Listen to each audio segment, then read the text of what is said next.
जठवन कब है? आखिर क्यों मनाया जाता है ये पर्व? क्या है इसके पीछे छिपा रहस्य? सुनिए, आज मैं आप सभी को एक ऐसी कहानी सुनाने जा रहा हूं जो न केवल हमारी आस्था का आधार है, बल्कि हमारे जीवन में उत्सव और उल्लास का संदेश लेकर आती है। ये कहानी है देवोठनी एकादशी की, जिसे प्रबोधिनी एकादशी या जठवन के नाम से भी जाना जाता है। ये वो पावन दिन है जब 4 महीने की योग निद्रा के बाद भगवान विष्णु जागते हैं और धरती पर फिर से मंगल कार्यों की शुरुआत होती है। लेकिन क्या आप जानते हैं कि इस व्रत के पीछे क्या रहस्य छिपा है? क्यों भगवान विष्णु 4 महीने के लिए योग निद्रा में चले जाते हैं और क्यों उनके जागने पर पूरा ब्रह्मांड उत्सव मनाता है? आइए, मैं आपको एक ऐसी यात्रा पर ले चलता हूं जहां धर्म, भक्ति, प्रेम और त्याग की अद्भुत गाथाएं आपके हृदय को छू जाएंगी। नमस्कार प्यारे दर्शकों, मैं अर्जुन एक बार फिर आपका हार्दिक स्वागत करता हूं आपके अपने चैनल विद्या ज्ञान सागर में। दोस्तों, आज हम एक नई कहानी और एक नया वीडियो लेकर आपकी सेवा में उपस्थित हुए हैं।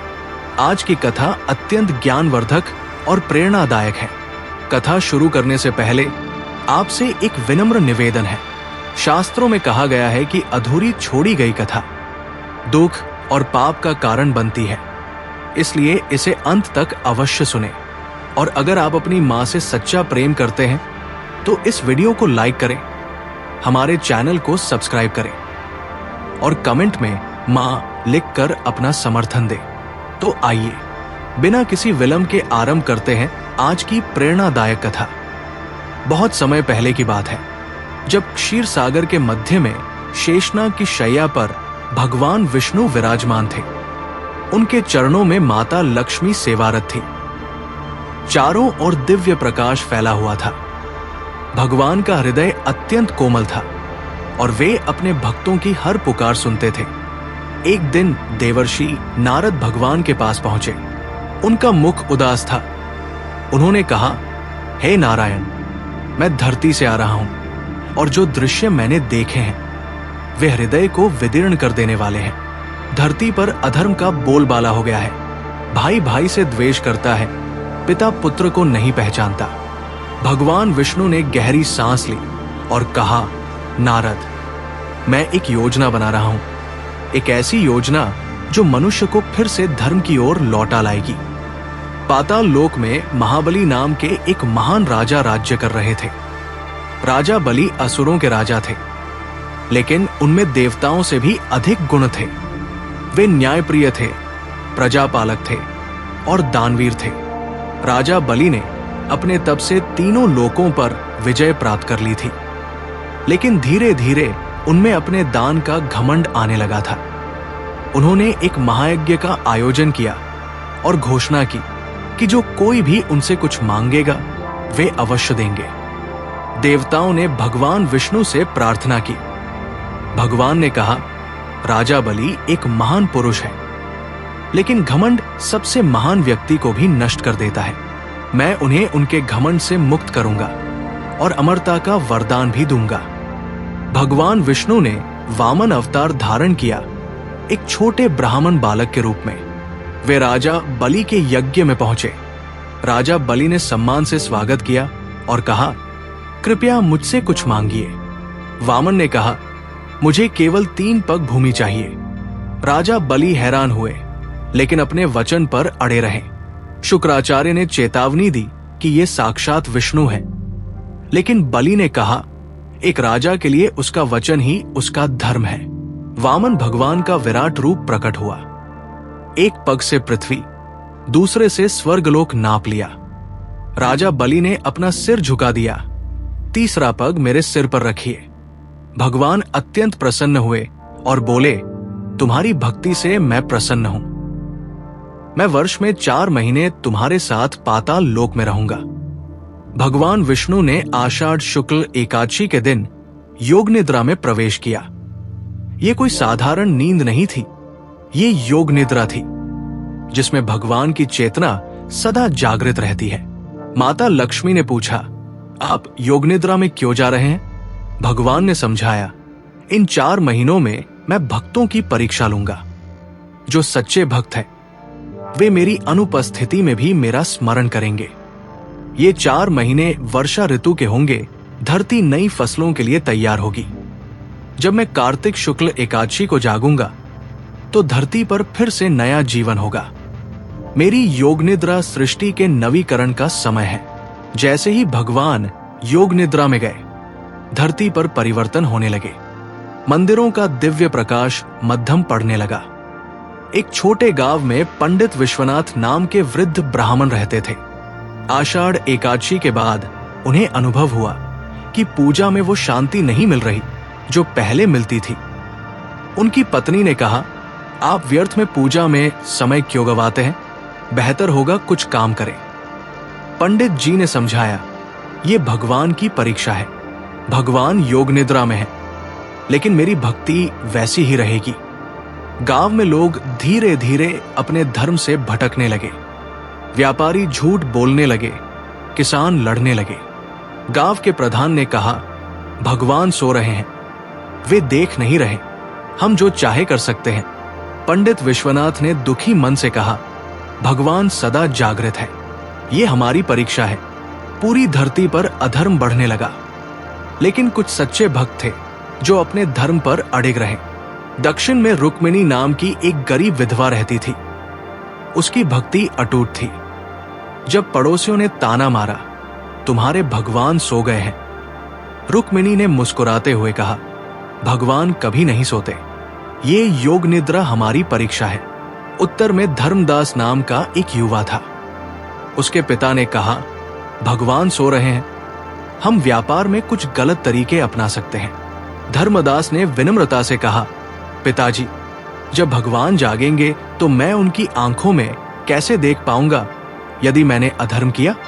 उसके पिता को अपनी गलती का एहसास हुआ। उन्होंने कहा, तुमने सही राह दिखाई, धर्म कभी सोता नहीं। 4 महीने बीतते गए, वर्षा ऋतु आई, फसलें उगी और पकी, लेकिन मनुष्यों के मन में अंधकार गहरा होता गया। एक दिन एक चोर मंदिर में घुसा। वो मूर्ति के आभूषण चुराने आया था, लेकिन जैसे ही उसने हाथ बढ़ाया, उसे लगा जैसे कोई उसे देख रहा है। वो घबराकर भाग गया। अगले दिन वो पंडित विश्वनाथ के पास आया और बोला, मुझे लगा जैसे भगवान मुझे देख रहे हैं, कैसे संभव है? सब कहते हैं भगवान सो रहे हैं।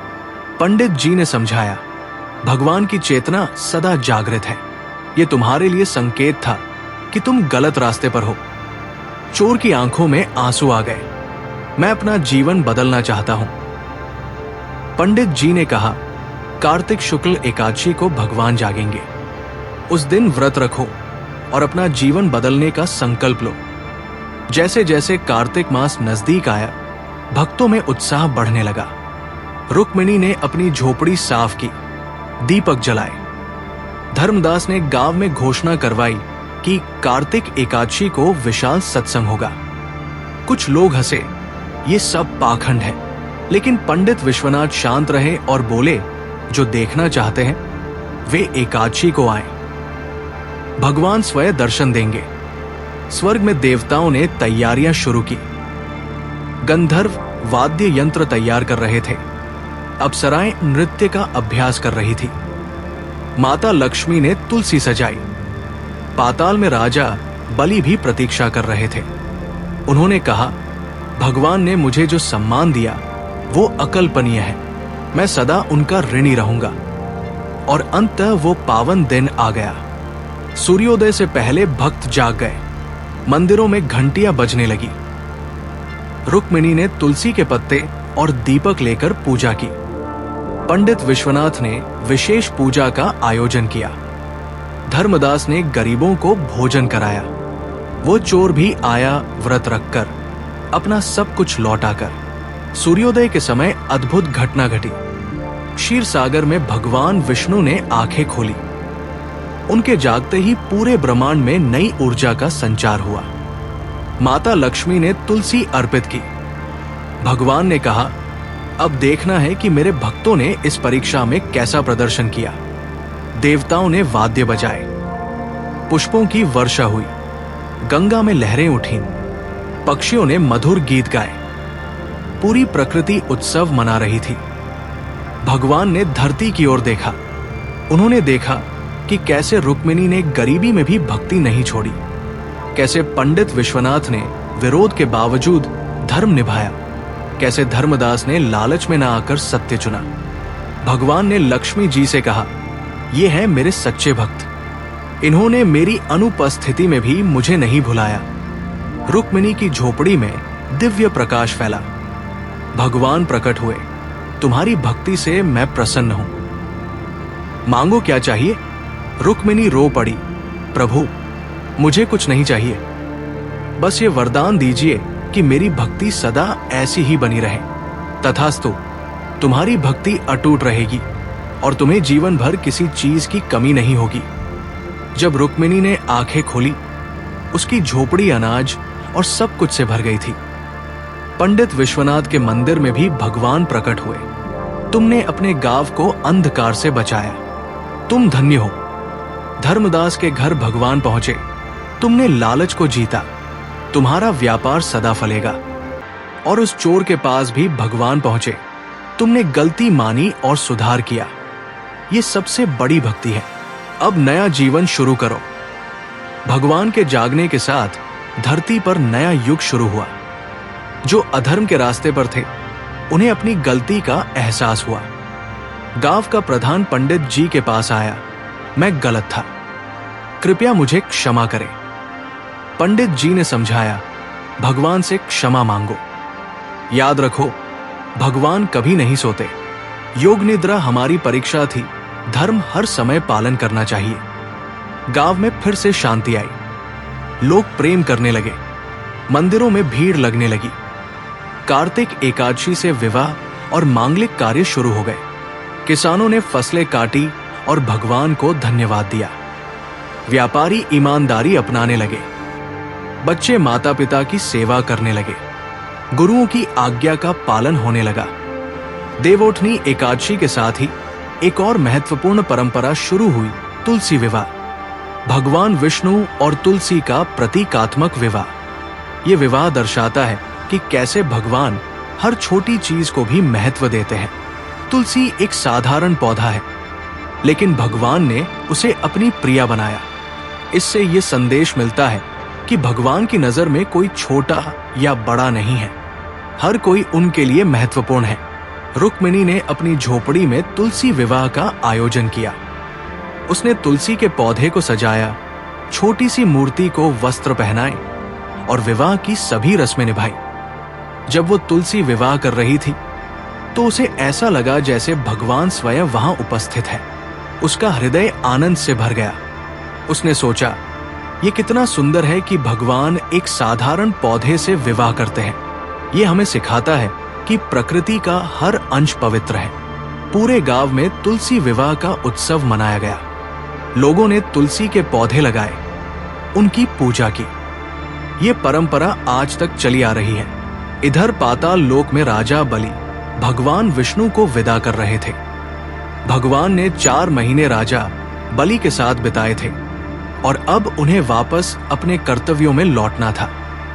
राजा बलि ने भगवान के चरण पकड़े और बोले, हे प्रभु, ये 4 महीने मेरे जीवन के सबसे सुंदर क्षण थे। आपकी उपस्थिति ने मेरे राज्य को धन्य किया। अब आप जा रहे हैं तो मेरा हृदय व्याकुल हो रहा है। भगवान ने राजा बलि को उठाया और बोले, हे बलि, मैं शरीर से भले ही यहां से जा रहा हूं, लेकिन मेरा आशीर्वाद सदा तुम्हारे साथ रहेगा। तुमने अपने घमंड को त्याग दिया और सच्ची विनम्रता अपनाई। यही एक महान राजा का गुण है। तुम्हारा राज्य सदा समृद्ध रहेगा। राजा बलि की आंखों में आंसू आ गए। उन्होंने कहा, प्रभु, मैं जानता हूं कि जब आपने मेरे सिर पर अपना चरण रखा था, तो वो मेरे लिए सबसे बड़ा सम्मान था। आपने मुझे न केवल पाताल का राजा बनाया, बल्कि मुझे जीवन का सबसे बड़ा पाठ भी सिखाया, विनम्रता। भगवान मुस्कुराए और तुमने वो पाठ अच्छी तरह सीख लिया। अब मैं जाता हूं, लेकिन अगले वर्ष फिर आऊंगा। ये कहकर भगवान विष्णु पाताल लोक से क्षीर सागर की ओर चल दिए। राजा बलि ने उन्हें विदा किया और प्रण लिया कि वे सदा धर्म के मार्ग पर चलेंगे। देवोठनी एकादशी के व्रत की विधि भी अत्यंत महत्वपूर्ण है। पंडित विश्वनाथ ने सबको समझाया कि ये व्रत कैसे करना चाहिए। उन्होंने कहा, देवोठनी एकादशी से एक दिन पहले दशमी के दिन से ही तैयारी शुरू हो जाती है। इस दिन सात्विक भोजन करना चाहिए और मन को शुद्ध करना चाहिए। एकादशी के दिन सूर्योदय से पहले उठना चाहिए। स्नान करके भगवान विष्णु की पूजा करनी चाहिए। तुलसी अर्पित करनी चाहिए। पूरे दिन व्रत रखना चाहिए और भगवान का नाम जपना चाहिए। इस दिन भगवान को तुलसी, आंवला और फल अर्पित करने चाहिए। दीपक जलाना चाहिए। भजन कीर्तन करना चाहिए। रात को जागरण करना चाहिए। द्वादशी के दिन पारण करना चाहिए, यानी व्रत खोलना चाहिए। लेकिन सबसे महत्वपूर्ण बात यह है कि व्रत केवल रस्म नहीं होनी चाहिए। इसे पूरी श्रद्धा और भक्ति से करना चाहिए। रुक्मिणी ने पूछा, पंडित जी, यदि कोई बीमार हो या कमजोर हो तो क्या वो व्रत नहीं रख सकता? पंडित जी ने समझाया, भगवान हमारी नीयत देखते हैं, हमारी क्षमता नहीं। यदि कोई पूरा व्रत नहीं रख सकता तो वो फलाहार कर सकता है, लेकिन मन से भगवान का स्मरण अवश्य करना चाहिए। देवउठनी एकादशी के बाद से विवाह और अन्य मांगलिक कार्य शुरू हो जाते हैं। इसके पीछे भी एक गहरा अर्थ है। एक युवक ने पंडित विश्वनाथ से पूछा, पंडित जी, 4 महीने तक विवाह क्यों नहीं होते? पंडित जी ने समझाया, बेटा, जब भगवान योग निद्रा में होते हैं तो ये समय आध्यात्मिक साधना का समय होता है। ये समय अपने अंदर झांकने का, अपने कर्मों पर विचार करने का होता है। ये वर्षा ऋतु का समय भी होता है, जब प्रकृति अपना कायाकल्प करती है। जब भगवान जागते हैं तो धरती पर फिर से नई शुरुआत होती है। विवाह एक नई शुरुआत है, एक नया जीवन है। इसलिए विवाह भगवान के जागने के बाद ही होते हैं, ताकि भगवान का आशीर्वाद मिल सके। गांव में एक युवती का विवाह तय हुआ। उसके माता पिता ने देवोठनी एकादशी के बाद विवाह की तिथि रखी। विवाह से पहले उन्होंने भगवान विष्णु की विशेष पूजा की और आशीर्वाद मांगा। विवाह के दिन पंडित विश्वनाथ ने कहा, यह विवाह भगवान के आशीर्वाद से हो रहा है। देवोठनी एकादशी के बाद होने वाले विवाह विशेष रूप से शुभ माने जाते हैं। भगवान इस नए दंपति को सदा सुखी रखेंगे। युवक और युवती ने भगवान के चरणों में मत्था टेका और आशीर्वाद लिया। उनका विवाह अत्यंत शुभ रहा। देवोठनी एकादशी चातुर्मास के समाप्त होने का दिन है। चातुर्मास यानी 4 महीने का वो समय जब भगवान योग निद्रा में रहते हैं। इस समय का अपना विशेष महत्व है। पंडित विश्वनाथ ने समझाया, ये समय है अपने कर्मों पर विचार करने का, अपने जीवन में सुधार करने का। अब हम इस कहानी के अंत की ओर आ रहे हैं। भगवान विष्णु हर साल देवोठनी एकादशी को जागते हैं। हर बार वे हमें प्रेम, आशा और विश्वास का संदेश देते हैं। ये पर्व हमें याद दिलाता है कि अंधकार के बाद प्रकाश अवश्य आता है, निराशा के बाद आशा जन्म लेती है और योग निद्रा के बाद नया जागरण होता है। जब हम देवोठनी एकादशी का व्रत रखते हैं तो हम केवल एक रस्म नहीं निभा रहे होते, हम भगवान को याद दिला रहे होते हैं कि हम उनकी प्रतीक्षा कर रहे हैं। हम अपने आप को याद दिला रहे होते हैं कि धर्म, सत्य और प्रेम ही जीवन का आधार है। ये कहानी पीढ़ी दर पीढ़ी चलती आई है और आगे भी चलती रहेगी, क्योंकि ये केवल एक कहानी नहीं है, ये हमारी आस्था है, हमारा विश्वास है, हमारा जीवन दर्शन है। प्यारे भक्तों, हमें आशा है कि ये कथा आपके जीवन में सकारात्मक बदलाव लेकर आई होगी। कृपया इसे लाइक करें और दूसरों तक पहुंचाने के लिए इसे शेयर करें। अपने श्रद्धा भाव को कमेंट सेक्शन में जय श्री कृष्णा लिखकर प्रकट करें। इस कथा को अंत तक देखने के लिए आपका दिल से धन्यवाद। जय श्री हरि। जय देवोठनी एकादशी।